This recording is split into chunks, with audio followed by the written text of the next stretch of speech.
What does how many sexual partners someone had before you have to do with you being able to be considered a trophy wife or wifey material? Feminism has gone too far. Yes, I'm so old, I definitely think that. Yeah? Why? Well, it's excessive, completely excessive. It was all a lie. Being a modern working woman actually made me angry, lonely, and miserable. Yo, what is going on, guys? So on today's episode, we have a video here from FBE Capital. Millions of women regret being a feminist because a lot of these women, guys, they get to the age where they're trying to have a family, they're trying to settle down, and they realize that womanism has lied to them. So without further ado, let's just jump right in. As always, don't forget to leave your thoughts and your comments. Women are choosing not to identify as feminist. Why has the word become such an uncomfortable one? Feminism is teaching young women this victimhood mentality and letting it define everything that they do. I find that a lot of feminist ideology and thought today feels more of like a supremacist movement. In my opinion, I feel like feminism has morphed into something that I hate, and it takes away everything that makes us feminine and beautiful. It's all rooted in bitter woman, if I'm really being honest. It's not coming from a happy place. Being a modern working woman actually made me angry and resentful to men and to my family and to my husband. The only men that feminists like are men dressing as women. Day 61 of being a girl. Really reversing what the other waves of feminism fought to do. A biological male has been named Woman of the Year. Only in 2023 feminism would a man win an award for International Women's Day. A biological male is making tens of thousands of dollars being the face of womanhood. As amazing as Billie Jean King, Megan Rapinoe, these are feminists who fought for women's rights. But now both of these women, they're actively working to undermine everything they once fought for. Yeah, see, this is where the problem kind of starts, because this whole thing has never been about women's rights. Feminism has been one gigantic lie to women that has told them that they can have absolutely everything. You can have your career, you can have your family, you can go out there, you can party, you can do everything you want, and there's going to be no consequences. And if someone tries to hold you accountable, then it's their fault and their problem, right? And the root of all problems, it's not anything to do with personal accountability or the decisions that we make. Obviously, it's men's fault, right? Because we're oppressed. Despite the fact, guys, that modern day women are quite literally, the most privileged group of individuals to ever walk the planet. There is not one single right that is afforded to men that is not afforded to women already. So let's bear that in mind and keep going. A biological male took home the award for Best Actress at the Golden Globes. Are we really still trying to make the case that feminism supports women? So I started to see all these lies and these myths as actually being abusive to women and girls. Yeah, I am pissed that this nuanced fourth wave of feminism has said that men can be women. It was all a lie. Being a modern working woman actually made me angry, lonely, and miserable. Well. We're finally starting to see the cracks forming in the fragile armor of feminism, which for decades has claimed that it's not a man-hating ideology and that it's simply about wanting equality between the sexes. Women's rights is something that is so far behind human rights. It's about women being able to make the same choices for themselves that men have always been able to make. Yeah, it's not. Because when you ask the average woman what she thinks about feminism, she doesn't only agree that feminism has spiraled out of control. Feminism has gone too far. Yes, I'm so old, I definitely think that. Yeah? Why? Well, it's excessive, completely excessive. Yeah. But a lot of women actually go one step further and they claim that it's now doing more harm than good. This movement claims to be fighting for equality, but in reality, it's actually hurting women. And actually, I think it's doing more harm than good. Modern day feminism is a pill that you take from the pharmacy that causes an array of 100 different negative side effects that you choose to ignore. See, I still think that a lot of modern women are womanists, okay? And a lot of them do not regret being a womanist. They are loud, they are proud, they are boss babes, right? And they are queens who deserve to be treated as such, right? Is usually the language that's used. I think this one right here probably would have received a lot of nasty comments on her video for saying that she's against womanism, because in a lot of Western places, right, in Western metropolitan areas specifically as well, if you say that you are someone who is not a womanist, that's pretty socially unacceptable to a lot of people. I know that sounds absolutely crazy, especially these new universities and stuff like this, who don't actually teach people things, but rather indoctrinate them. You know, the more metropolitan you go, things get a little bit more concerning, to the point where, like, if you're a woman and you side with a man on something, let's just say you want to make your husband a sandwich, a lot of women in that city will look at you like you're crazy. Okay, that's why you have so many women, for example, in places like New York and all these big cities, they can't find a husband for the life of them, because they're militant womanists who everything is nothing, nothing, is their fault at all. And they're very unpleasant people. Different negative side effects that you choose to ignore. So clearly, modern feminism is having a massive problem when it can't even convince women to join the movement. But that is just a start, since the problems for modern feminism are about to get a lot worse. The future isn't female anymore. Young people especially were turning against the movement. So why is feminism dying, and why are so many women rejecting it, especially since we know that women aren't exactly becoming conservative traditional wives? Spit in my mouth. Spit in your mouth? You a super freak? Maybe. Yeah, totally wifey material. Please drop a like on the video if you think that modern feminism is making women undateable, and comment down below what you think. In fact, according to recent studies, younger women are becoming increasingly more liberal, while younger men are becoming more conservative. Now, feminists see this as a major win. However, I like to argue that this is exactly the reason why feminism will die. Since, ironically, feminists don't seem to get that in order for a women's movement to actually exist and thrive, you need one crucial element, which is women, as in a constant supply of new women. So that means that you need to start making a lot of babies, and that is exactly what this new generation of feminists is heavily against. I think it's not a need for women anymore. We don't need to have children. We find that our own happiness is more important. Our own mental health is more important. So I would absolutely love to see what this woman's TikTok account and social media accounts look like when she's 40. Because, hey, it's all very well and good, right? I'm totally supportive of this, ma'am. You are strong and empowered. You don't need children to be happy. Okay, fine. Let's have this same discussion when you're 40. Right? Now, who knows, guys? She might be happy without children. She might be happy without, a family.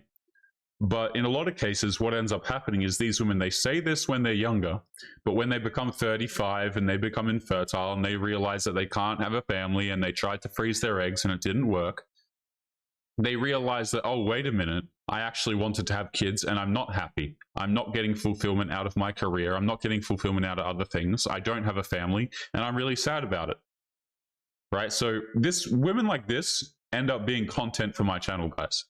They really do. They turn into the women who are 40 years of age, single and alone with cats, and they think that it's all men's fault, even though men were there the whole time, willing to date them, even when they were a gigantic pain in the backside. Men were still there, ready and able to have relationships and to help her out with her problems, but she's strong and independent, right? To which I say, good riddance, You're strong and independent, you don't need a family, cool.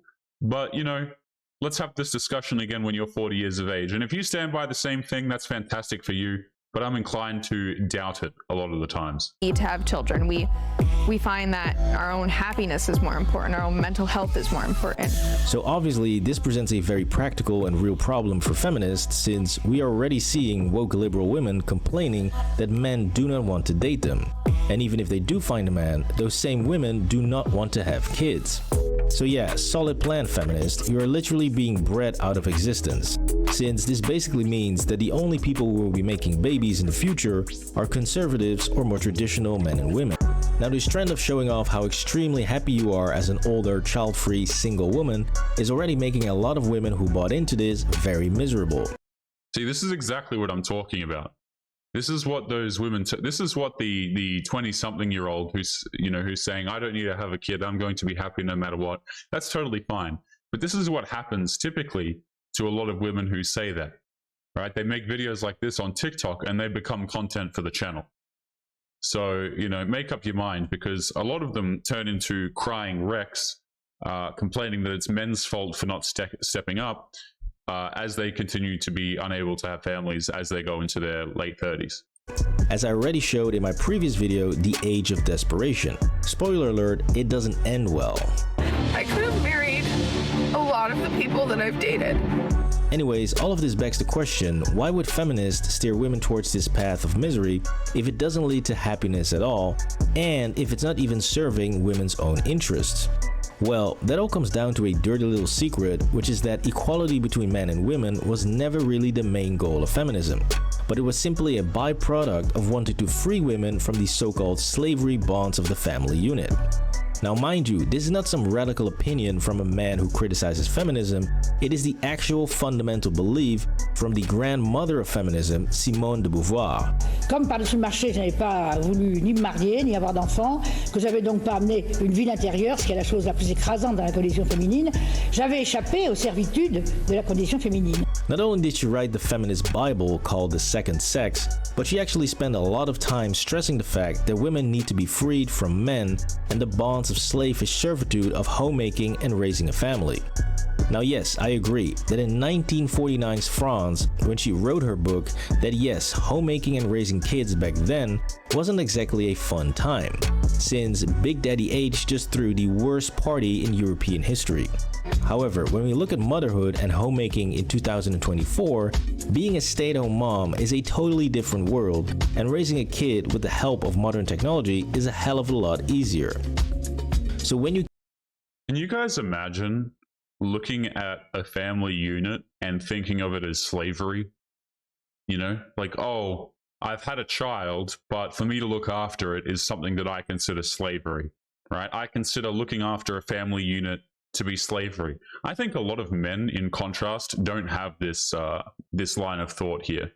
I think a lot of men, you know, would be, if they had a family, they would be happy to do their best to provide for the family, right? Society will try and convince everyone that men are these awful people who run away from families and we don't know about responsibility, and we've had so many deadbeat dads. But I would actually argue that a lot of men care very much about family.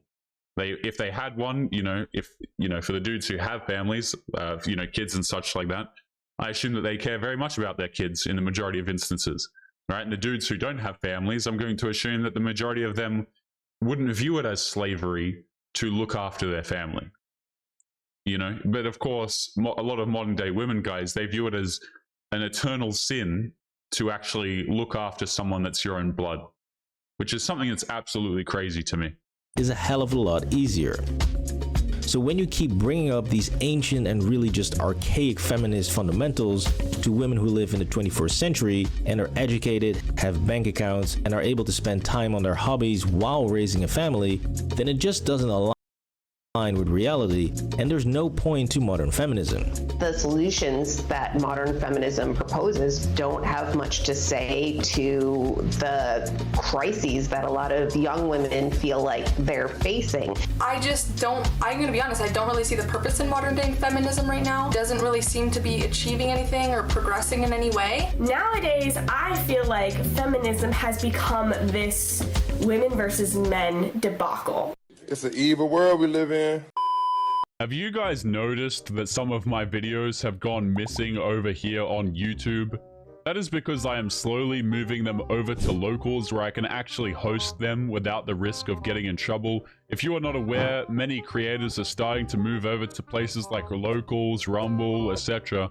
because YouTube is not really a free speech platform. So if you are interested in supporting the channel and getting access to videos that are no longer available here, make sure that you come and join us over on Locals. The link will be in the video description down below. Supporters get access to their own exclusive videos that are no longer available to the public. So make sure you go to the link in the description and join us over there now. But anyway, guys, back to today's episode.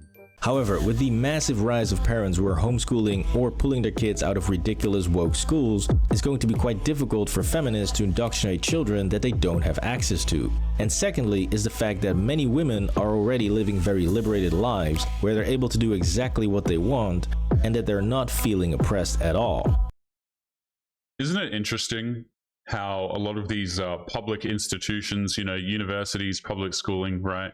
these places have taken it upon themselves to indoctrinate your kids, right? So they're no longer the person, let's just say you go out here and you have a family and you want to take your child to public school. The public schooling system has now taken it upon themselves to indoctrinate kids with their own worldviews. That's womanism, that's this whole LGBT stuff, right? So, which is absolutely crazy how we've deviated from teaching kids about, you know, maths and English, right? Maths, English, science, sports, stuff like this. And now we're trying to indoctrinate a new generation of children to believe what we want to believe. I don't know. That sounds absolutely awful to me. Absolutely awful. And it's no wonder, right, that a lot of parents are pulling their kids out of these systems because they've realized that a lot of them are just straight up indoctrination camps. They're not teaching your kids maths. They're not teaching your kids science. They're not teaching your kids, you know, the subjects that they're supposed to be teaching. It's about brainwashing a new generation of people who are going to be subservient and believe whatever it is that they're told to believe. That they don't have access to. And secondly is the fact that many women are already living very liberated lives where they're able to do exactly what they want and that they're not feeling oppressed at all. This word patriarchy, it does not make any sense to me. Women are not oppressed in America. For these women, the classic feminist propaganda is completely useless, especially when those women also want to have a family. So these two forces are already more than enough to slowly drain the life out of modern feminism. But ironically, it's again feminists themselves who are accelerating this process by injecting 100 different topics and causes into feminism, thereby generating new forms of feminism every 5 seconds, basically creating feminism diarrhea. What is TERF feminism? You're a Eurocentric feminist. Trend-based feminism, pretty privileged feminism, liberal feminism. So with the injection of the LGBTQ agenda, and more specifically, the trans agenda, you have basically alienated every single woman who wants to have female spaces and wants to keep biological adult men away from teenage girls. Did you guys hear about this? It might have been Canada. Someone correct me in the comments if I'm wrong. But some weightlifting categories were opened up to trans competitors. So, you know, men, essentially, calling themselves trans, were able to go into these competitions and they were able to beat all of the previous women's records by claiming that they were now a female. Have you guys seen? I'm pretty sure that was in Canada. And very quickly, all of the women's records were just completely wiped out by dudes who had quote-unquote transitioned. And so all of the women who actually worked very hard to become professional level weightlifters in their class just lost all of their records. I might be completely wrong on that. That's something that I heard. But yeah, congratulations, you know, congratulations, womanism. You've progressed so far that everybody is now a womanist. You know, everyone's now a woman if they want to be. And rest in peace to your hard-earned records.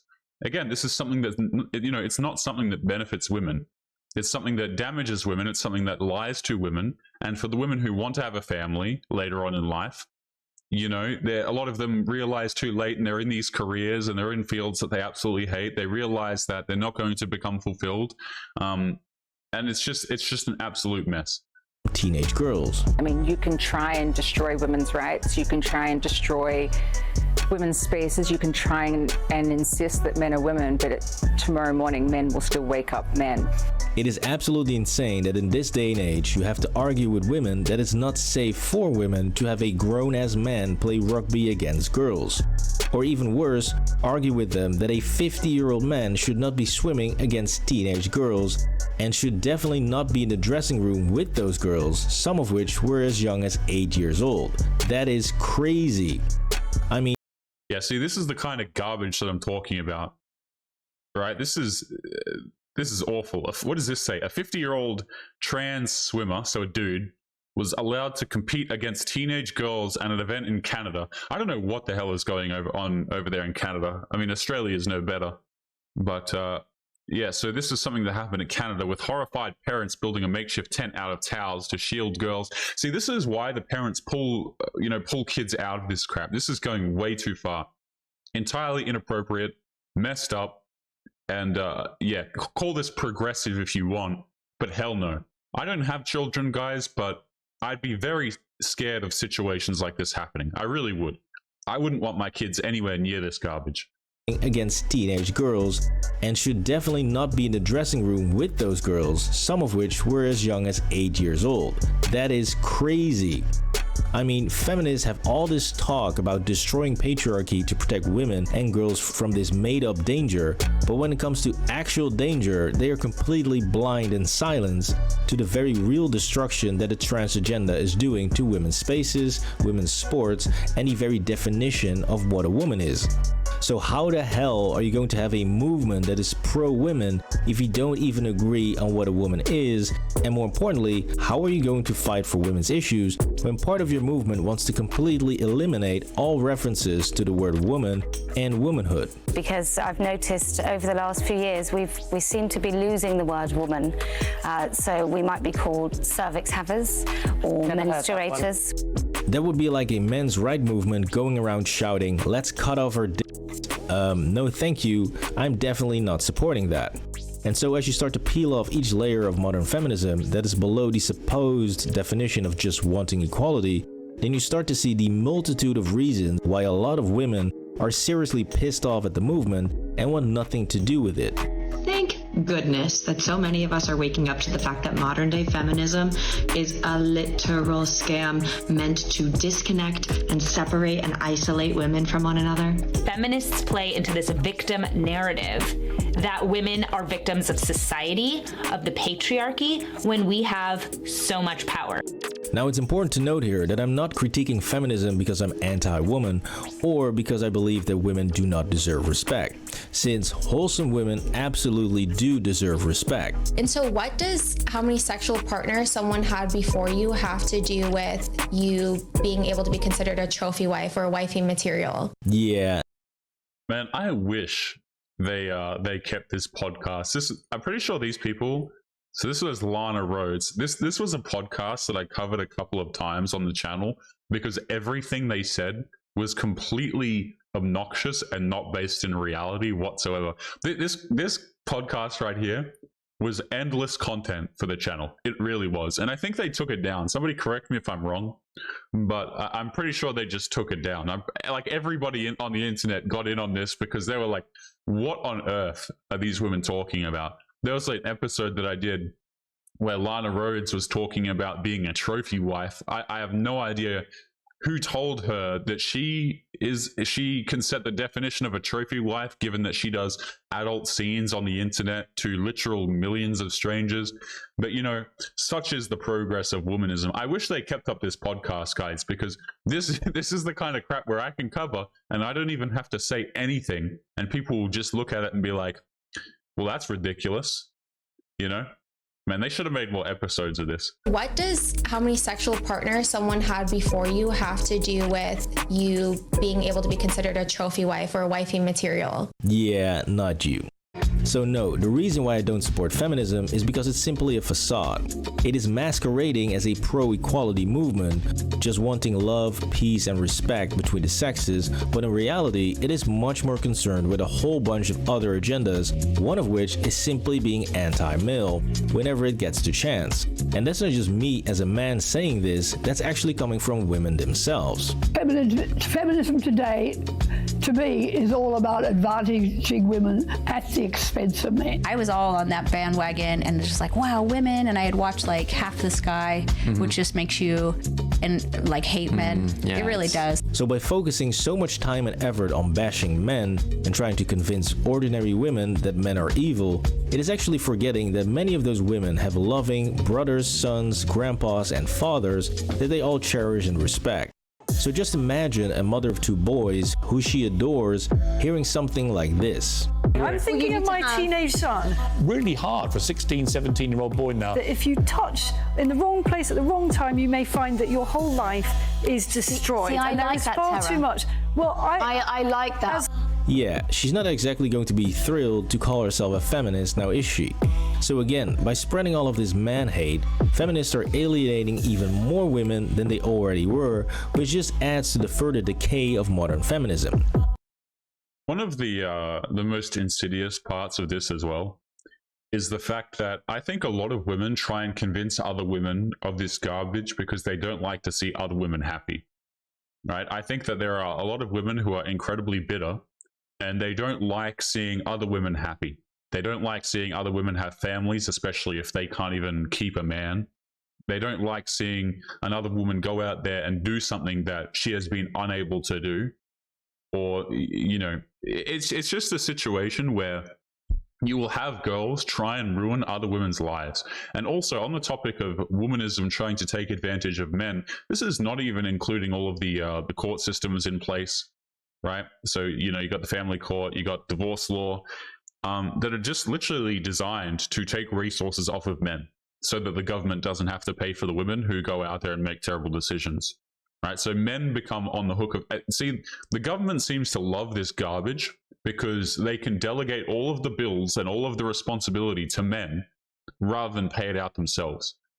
Okay, so when a man and a woman splits up and they were married, or they were married through common law, it's like, hey, let's take half of the man's crap, let's give it to the woman, and let's charge him ongoing payments to look after the kid, of which he has barely any custody for, because otherwise we would probably be paying for it in some way or another. So men are on the hook for all of this garbage. Now, all of this begs the question of, will feminism disappear completely, or will it come back stronger like some sort of super herpes? Well, in all honesty, at this point, feminism is basically a 35-year-old woman, which means that her best years are well behind her. How dare you! Sorry, couldn't resist. But seriously, the best years of feminism are indeed behind her, and that's actually a good thing for women. Because this means that all of the important issues that women wanted to achieve, such as voting rights, owning property, access to banking and education, all of that and more have been accomplished. And so because feminists are now running out of real-world problems to solve, they have resorted to just making up fake ones, such as the sexist air conditioning. Any woman who has had to keep a blanket or an extra sweater or a fleece or a parka or winter boots at her desk knows the perils of air conditioning in the office. Sexist, it's bad for business because productivity goes down when it's that cold, and it's wasteful. There I was thinking it was just me that had a problem, but it turns out it's the air conditioning that's sexist. I know. So many women in our office have the exact same problem. You know, one of the biggest problems is that often in offices, it is men who control temperatures. You know, that's just something I've found anecdotally. I mean, come on. Ladies, just take the win. You don't have to keep making up new forms of fake sexism. You already have everything you need to be free and successful. See, I don't mind if they continue to make up this garbage. If you want to keep saying things like air conditioning is oppressing you because men control the temperature typically, and if you want to keep making up this nonsense, that's totally fine. And the reason why it's totally fine is just because it makes you look ridiculous. Right? What better way to kill your movement, and I do call it a movement, than to just act like a complete clown and complain about absolute nonsense. Okay, and mind you, by the way, guys, these are voting and property rights and things like this. These came with none of the consequences. Like back in the day, as far as I knew, in order to be able to vote, you know, you had to be viable for the, what's it called? Viable to be conscripted. Right, that is, you know, if your country went to war or whatever the case may be, you had to go out there and fight. And that was the reason behind why dudes could vote, as far as I understand at least. So, you know, there were responsibilities to go with these privileges that men have. And a lot of these women, these womanists, they wanted to say, well, you know what, we want all of these things, but we don't want any of the responsibility associated with it. Okay, and again, this goes back into the job force as well. We want to be able to work. We want to be able to have our jobs. Fine. Let's double the labor force. Let's halve the cost of labor. And now wonder why families can't take, you can't take care of a family unit as two people working a normal job typically these days. Right? Both of you have to be out there working if you want to get it done. One of you probably has to have a side hustle on the side. You have to give your kids to public education. And all of this to avoid a man providing for you. And so that you can go out there and work. Absolutely genius. And now we have a round of women 50, 60 years of age, or just, you know, going to their 30s and 40s. So are like, wait a minute, I don't want to work the rest of my life. Too bad. This is what you wanted. You wanted to become a taxpayer. You wanted to work. You wanted to vote. And hey, that's totally cool. Make your own decisions. You are liberated. But guess what? You're liberated of family. You are liberated of men. And now you have to bear the consequences. And so by focusing on this kind of nonsense, the real threats to women and girls are just quietly cruising by while being applauded and danced to by the next generation of women. Yeah, see, and this stuff here, by the way, we're going to end the episode on this note. This dude, I believe his name is Dylan Mulvaney. He was responsible for the whole Bud Light campaign thing that just completely blew up, as far as I understand. People like this have millions of followers. They get tons of attention on social media. You have lots of people telling them they're absolutely fantastic. They're incredibly creepy narcissists, in my opinion. But, you know, this is what has happened to modern day progressive, accept everyone language. This is where you get. Congratulations. Guys, we're going to be leaving today's episode there. As always, remember to leave your thoughts and your comments. Make sure you take care of yourselves, and I'll be seeing you all in the next one. Peace.